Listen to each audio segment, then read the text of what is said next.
China just hit 96% urban home ownership.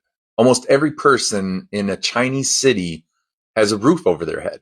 This person's video reflects a misinterpretation of homeownership rates. A homeownership rate of 96% does not mean that 96% of the population owns a house. MortgageNewsDaily.com defines the homeownership rate as simply the proportion of households that are owner-occupied. It is calculated by dividing the number of owner-occupied households by the total number of occupied housing units. Just because 96% of dwellings are owned by their occupiers doesn't mean that there aren't homeless people.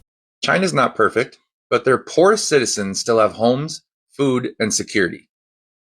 Here we're told to work harder while our system keeps people desperate by design. A high homeownership rate is also not a very good measure of economic well-being. The countries with the highest rates of homeownership in the world do not have standards of living even close to that of the United States. According to data from World Population Review, Laos had the highest homeownership rate in the world based on 2015 data. Yet in 2018, they had a median daily income of a little over $5, compared to just over $66 for the United States. About 82% of their population live on less than $10 a day, compared to around 2% of the United States population. No rational person would claim that Laotians have a higher material standard of living than United States citizens. Despite China's high homeownership rate, in 2022, China's median daily income is just over $13, compared to the US's $68. European nations like Denmark and Sweden have lower homeownership rates than the United States, but still blow China out of the water in median daily income. I hope the Chinese people continue to improve their material standard of living, but the lesson to learn from China is that market-oriented economies produce better standards of living than centrally controlled economies.